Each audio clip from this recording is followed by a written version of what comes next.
Halo guys, siapa nih yang di sini suka baca novel Sherlock Holmes atau suka nonton Detektif Conan nih? Nah, belakangan ini Mimin lagi suka nih nonton Detektif Conan. Terus, waktu lagi scroll Steam, tiba-tiba Mimin ngeliat game yang agak menarik. Dan kebetulan game ini temanya detektif dan agak unik juga. Nah, coba aja kamu bayangin kamu seorang detektif yang sedang mengejar kasus pembunuhan. Tapi di tengah penyelidikan, kamu malah jadi korbannya. Dan setelah mati, kamu tidak benar-benar pergi. Kamu masih di sana, masih bisa melihat dunia, masih bisa berpikir, dan yang paling penting, kasusnya belum selesai. Game ini adalah Murdered Soul Suspect, dirilis pada tahun 2014 oleh Arcade Games. Dan dari awal saja, game ini sudah menawarkan sesuatu yang berbeda. Karena biasanya kita menyelesaikan kasus sebagai detektif, tapi di sini kita menyelesaikan kasus sebagai korban.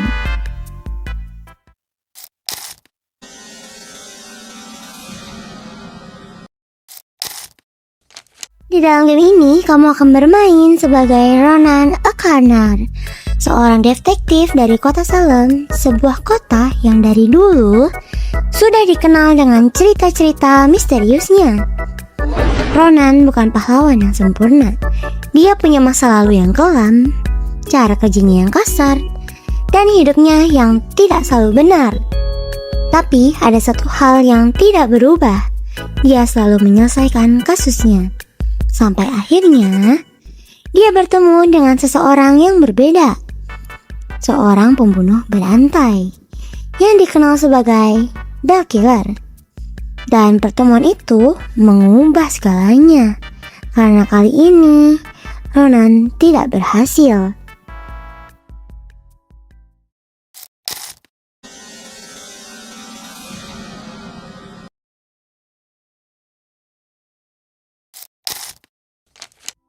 Setelah kematiannya, Ronan tidak langsung pergi. Dia terjebak di antara dua dunia. Bukan hidup, tapi juga belum benar-benar mati.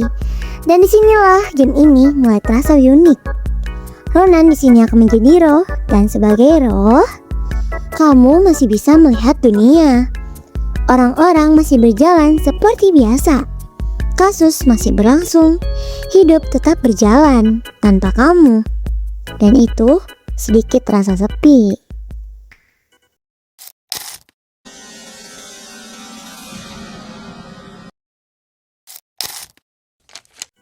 Nah, di sini kalian akan bermain sebagai hantu. Dan sebagai hantu, kamu mendapatkan sesuatu yang tidak dimiliki manusia. Kamu bisa menembus dinding, berpindah tempat tanpa batas, melihat hal-hal yang tidak terlihat, membaca pikiran orang lain, dan yang paling menarik, kamu bisa masuk ke dalam pikiran mereka, melihat apa yang mereka pikirkan dan apa yang disembunyikan. Dan kadang kebenarannya ada di sana.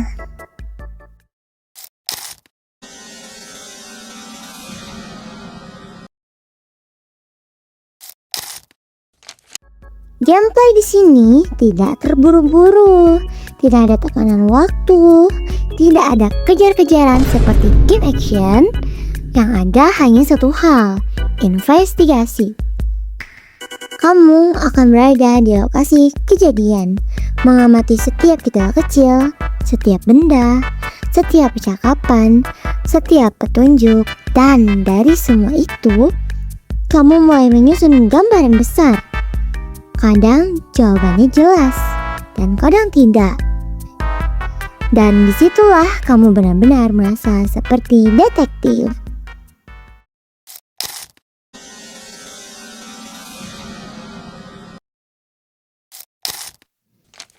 Game ini tidak hanya mengajak kamu untuk bermain, tapi juga berpikir. Kamu akan sering bertanya, siapa pelakunya? Kenapa ini terjadi? Dan apa yang terlewat? Dan pelan-pelan jawabannya mulai muncul. Bukan karena dipaksa, tapi karena kamu sendiri yang menemukannya.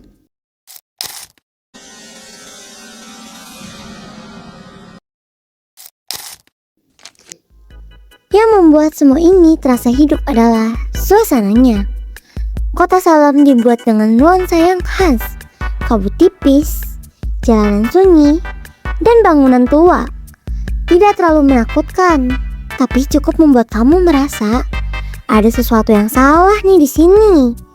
Dan itu mendukung cerita dengan sangat baik.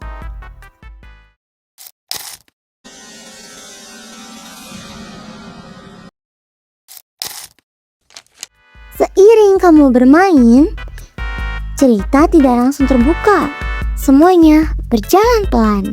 Sedikit demi sedikit kamu mulai mengenal masa lalu Ronan, hubungan dengan orang-orang di sekitarnya, dan alasan di balik semua kejadian ini.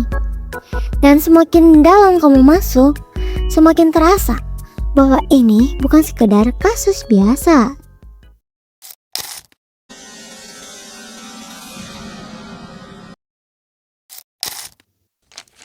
Ada satu hal yang mungkin tidak langsung terasa, tapi pelan-pelan muncul. Kesepian. Sebagai hantu, kamu ada di dunia, tapi tidak benar-benar menjadi bagian dari dunia itu. Kamu melihat orang, tapi tidak benar-benar berinteraksi. Kamu ada, tapi tidak terlihat. Dan itu memberikan rasa yang cukup unik dibandingkan game lain.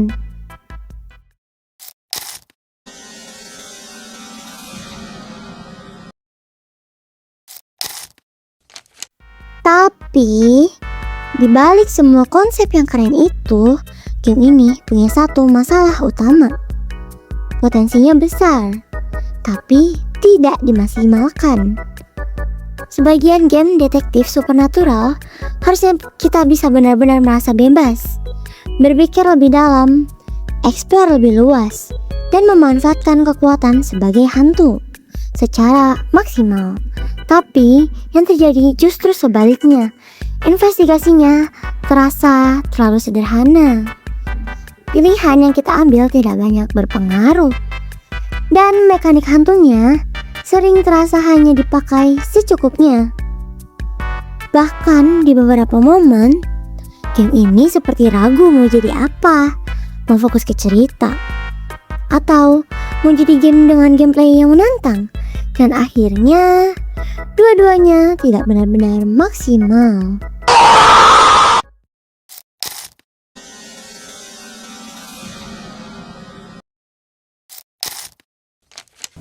Murdered Soul Suspect bukanlah game yang penuh aksi, bukan juga game yang cepat. Tapi game ini menawarkan sesuatu yang berbeda. Pengalaman, suasana, dan cerita. Ini bukan soal menang atau kalah, tapi soal memahami apa yang sebenarnya terjadi. Nah, kalau kamu mencari game yang santai, tapi tetap punya cerita yang menarik, game ini layak untuk dicoba. Karena tidak banyak game yang membuat kamu menyelesaikan kasus dari sudut pandang orang yang sudah meninggal. Sampai sini aja pembahasan kita kali ini. Jika ada rekomendasi game apapun, kalian bisa komen saja di kolom komentar. See you in the next video. Bye-bye.